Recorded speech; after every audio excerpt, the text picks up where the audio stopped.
আসসালামু আলাইকুম। MN blog থেকে আমি নাসরিন রহমান বলছি। সবাইকে জানাচ্ছি রামাদান মোবারক, রমজানের শুভেচ্ছা। রমজান মাস দেখতে দেখতে শেষ হয়ে আসতেছে। তো আসলে ভালো দিনগুলো, রহমতের দিনগুলো কবে যে শেষ হয়ে যাচ্ছে বুঝতেই পারি না। ওই দিন মনে হয় রোজা শুরু হলো, আর আজকে দেখতে দেখতে প্রায় 9-10টা রোজা চলে যাচ্ছে। বারান্দাটা যখন খুব ফ্রেশ থাকে তখন আসলে খুব ভালো লাগে। কালকে যেহেতু বারান্দাটা ডিপ ক্লিন করেছি, সকালে একটু মুছে টুছে নিয়েছি। তো মাশাল্লাহ আমার পাখিরা ভালো আছে, 4টা বেবি আছে। তো ইনশাল্লাহ উপরের পাখিগুলো আবারও ডিম দিতেছে, মানে আজকে 2-3 দিন। মা পাখিটা হাঁড়িতেই বসে আছে। আজকের ভিডিওতে আমি আমার বেডরুমের জানালাটা সুন্দরভাবে ডিআইওয়াই করেছি। ডিআইওয়াই বলা যাবে না, বলা যাবে গাছ দিয়ে ডেকোরেশন করেছি। যারা গাছ ভালোবাসেন, ঘর সাজাতে ভালোবাসেন, আমি আশা করছি তাদের আজকের ভিডিও অনেক ভালো লাগবে। এই যে হয়েছে আমার বেডরুমটা আসলে অনেক আগে হয়তো একবার দেখানো হয়েছে। ইদানিং অনেক কিছুই চেঞ্জ হয়েছে, তবে দেখানো হয়নি।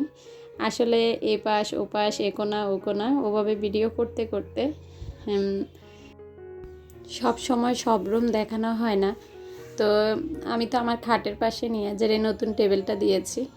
তো আমার এই বেডরুমে বিশাল একটা জানালা, মানে আমার রুমের এই পাশ থেকে ও পাশ।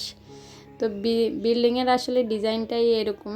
তো এই বিশাল জানালায় আসলে সব সময় আমাদের পর্দা দিতে হয় না। তো বুঝতেই পারছেন, যেহেতু আমার খাটটা ও পাশে, তো দেখা যায় খাটে শুলে তো আর পাশের বিল্ডিং বা মেন রোড কিছুই দেখা যায় না। তো ড্রয়িং রুম থেকে, ডাইনিং রুম থেকে আমার মানে জানালাটাই বেশি চোখে পড়ে। তো বিছানা গুছিয়েছি, পাশাপাশি যে কাপড়গুলো আছে সেগুলো গুছাচ্ছিলাম।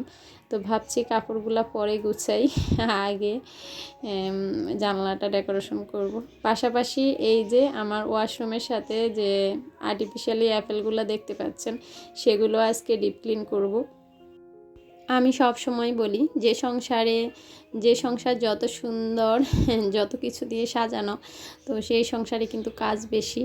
যেমন আমি যে টুকিটাকি এটা ওটা দিয়ে খালি সাজিয়ে রেখেছি, তা যে শুধু সাজিয়ে রাখি তা না, প্রতিটা জিনিসে আমার হাত দিতে হয়।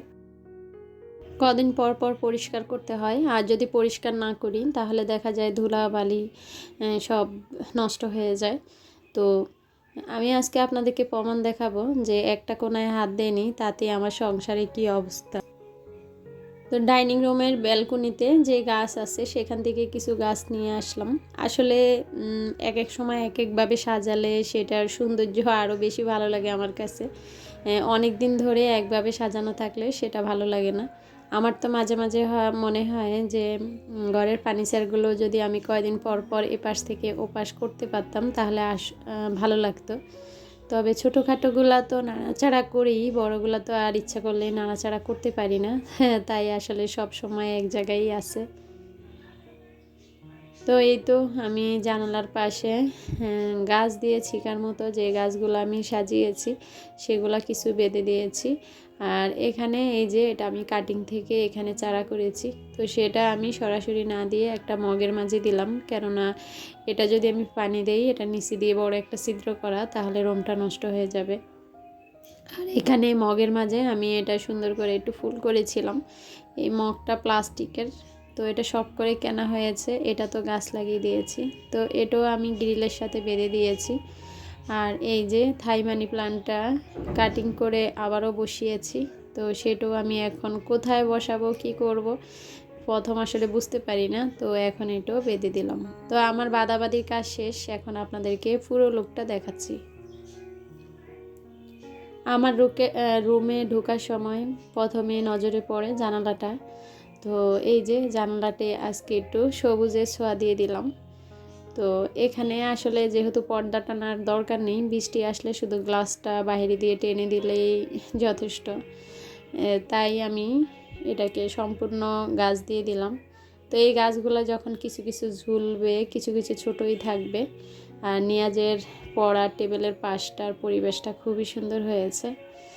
তবে আমার বেডরুমে আমি আরও কিছু কাজ করব, তা আপনাদেরকে দেখাবো। এখানে তো আমার ড্রয়িং রুমের পাশে আমার এই যে ডাইনিং রুম, আর ডাইনিং রুমের পাশে মানে মেয়েদের বেডরুম, আর পাশেই আমার বেডরুম। তো ডাইনিং রুম থেকে এই যে আমার বেডরুমে ঢুকতে নিলেই দেখেন প্রথমেই কিন্তু জানালাটাই চোখে পড়ে, তাই আবারও আপনাদেরকে একটু দেখিয়ে নিলাম।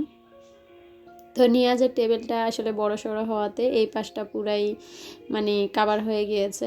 আর পাশাপাশি আমি যে পাশে গাছ রাখার স্ট্যান্ডটা রেখেছি সেটা একটু আড়ালে চলে গিয়েছে। তো আগে সরাসরি সেটাই চোখে পড়তো, এখন নিয়াজের টেবিলটা প্লাস জানলাটাই চোখে পড়ে। তো দেখি কর্নারটা হয়তো এখান থেকে সরিয়েও রাখতে পারি। কোথায় সরাবো কি করব পরবর্তীতে অবশ্যই আপনাদের সঙ্গে শেয়ার করব। আর এই যে জায়নামাজের স্ট্যান্ড যে পিলারটাতে ঝুলিয়েছি, এটার এই পাশটা আসলে খাটে শুতে শুতে দেখা যায় যে একটু একটু ময়লা হয়ে গিয়েছে। তো ইচ্ছা করলেই ভাড়া বাসায় আসলে ওয়াল রং করা যায় না, তো সেটা নিয়েও আমার একটা আইডিয়া আছে। তো যখন করব সেই আইডিয়া তো আপনাদের সঙ্গে শেয়ার করবই। আমার কিছু কিছু আপু আছে যারা আমার ভিডিও অনেক পছন্দ করেন, আবার অনেকেই আছেন অনেকের কাছে বোরিং লাগে। আমার একজন আপু যেমন আমাকে গত ভিডিওতে বলেছে আমি নাকি বেশি বেশি রান্না দেখাই। তো আসলে আমি মনে করব রান্না আমি বেশি দেখাই কিনা আমি জানি না, তবে আমি মনে করি রান্না সংসারের একটা পার্ট। যেহেতু আমি ডেলি ব্লগ শেয়ার করি, তো আমি কি খাচ্ছি না খাচ্ছি সব সময় তো দেখানো সম্ভব না, মাঝে মাঝে শেয়ার করি আর কি। তো যাই হোক, কারো ভালো লাগা কারোর সাথে না মিলতেই পারে। তো তারপরও বলছি দেখতে থাকবেন আমার ভিডিও, দেখতে দেখতে যদি আপনাদের ভালো লাগে তাহলে আমাকে ভালোবেসে যাবেন। তো ভালোবাসা যখন হবে তখন অবশ্যই আমার চ্যানেলটি সাবস্ক্রাইব করে নেবেন। তো দেখতেই পাচ্ছেন এই আর্টিফিশিয়ালি অ্যাপেলগুলোতে কী পরিমাণ ধুলাবালি জমছে। আমি এটারই প্রমাণ দিলাম আপনাদেরকে যে আসলে প্রতিদিন যদি আমার এগুলা মোছা ধোয়া না হয় তাহলে সংসারের প্রতিটা জিনিসে এমন ধুলা জমবে। তো আসলে খেয়ালই করিনি, যেহেতু এগুলা উপরে ঝুলানো আছে, নিচ থেকে দেখলে বোঝা যায় না যে এগুলা এত অপরিষ্কার হয়েছে। নামানোর পরে আসলে আমি অবাক হয়ে গেলাম যে মোছাটা আরও 15 দিন আগে দরকার ছিল। তো যাই হোক, আমি শেয়ার করতেছি এগুলো আপনারা কিভাবে মুছবেন। সুতি ন্যাকড়া নিয়ে সেটাতে আমরা ঠিক জ্বর হলে যেভাবে ন্যাকড়াটা ভিজিয়ে একদম শুকিয়ে নিই, পানি থাকবে না ন্যাকড়াতে, কিন্তু হালকা ভেজা ভেজা থাকবে, এরকম নিয়ে এই অ্যাপেলগুলা বা পাতাগুলা মুছে নেবেন।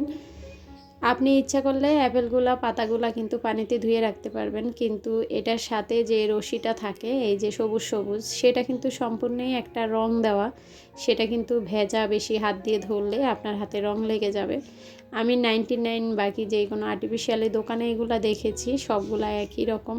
তো এগুলা ভিজিয়ে রাখলে আপনার রশিটার কিন্তু পুরোপুরি রং উঠে যাবে। ওনারাও আমাকে বলেছে যখন আমি কিনেছিলাম। তো এইগুলা কিন্তু এভাবে পরিষ্কার করতে হয়। আর্টিফিশিয়ালি যে কোনো ফল আপনার ঘরে থাকলে সেটা আপনি খুব সহজে এভাবে পরিষ্কার করে নিতে পারবেন। আশা করি যাদের ঘরে এরকম কিছু শোপিস আছে তারা আমার এই ভিডিও দেখে ফলো করতে পারেন। তো সেখানে আসলে ভিডিওটা করা আমার ঠিক হয়নি, সেখানে অন্ধকার অন্ধকার আমার বেডরুমে, তাই আমি ডাইনিং রুমে নিয়ে আসলাম। দেখেন মাশাআল্লাহ কি পরিষ্কার হয়েছে। তো আসলে আমরা নারী, আমরা ইচ্ছা করলে সবই পারি। নিজের সংসারটা একটু বুদ্ধি খাটিয়ে যদি আমরা ধুয়ে মুছে পরিষ্কার রাখি, যেমন কেউ ঘরে আসলে প্রশংসা পাওয়া যায়, তেমনি আপনি আপনার হাজব্যান্ডের কাছেও কিন্তু প্রশংসার পাত্র হয়ে যাবেন। পুরুষ মানুষ যখন ঘরে এসে দেখে সংসার সব কিছু চকচকে, ঘরটা খুব গুছানো, দেখতে ভালো লাগতেছে, তখন কিন্তু ওনার মনও ভালো থাকবে, ফ্রেশ থাকবে। আর যখন দেখবে একদম অগুছালো বাকি পরিপাটি না, তখন আসলে ওনারও মন ভালো থাকবে না। কার কেমন জানি না, আপনাদের ভাইয়া যখন ঘর এসে গুছানো থাকে তখন আপনাদের ভাইয়া কিন্তু খুব খুশি হয়। আর আমিও চেষ্টা করি ঘরটা গুছিয়ে রাখার। তো এই তো যেখানে জিনিস সেখানে ঝুলিয়ে দিলাম। তবে মাশাআল্লাহ এখন খুব সুন্দর হয়েছে। তবে এখন আর এমন ভুল করব না, সপ্তাহের মাথায় মাথায় মুছে দেওয়ার চেষ্টা করব। তো গত ভিডিওতে শেয়ার করেছিলাম চিকেন ম্যারিনেট করে রেখেছি। তো কালকে ইফতারিতে আমরা ইফতার বানাইনি, চিকেন ফ্রাই করেছি। তো এই যে চিকেন ফ্রাইটা করে নিচ্ছি। আমি প্রতিদিনে আজকের ভিডিও এবং গতকালের ইফতারের কিছু আয়োজন নিয়ে আমার ইদানিংয়ের ভিডিওগুলো সাজাই। যেদিন ডিআইওয়াই করি এবং ঘর ডেকোরেশন করি সেই ভিডিওগুলাই একসাথে আপলোড করি। তো এই তো সাদা পোলাও রান্না করেছিলাম, চিকেন ফ্রাই করেছি, পাশে একটা সবজি করেছি, সাথে ছিল খেজুর শরবত, তারপর হয়েছে জিলাপি। তো এই তো বাচ্চারা আসলে আমাদের খেজুর খেতে চায় না, একটা একটা আপনাদের ভাইয়া দিয়ে রেখেছে। আজকের মতো বিদায়, আল্লাহ হাফিজ।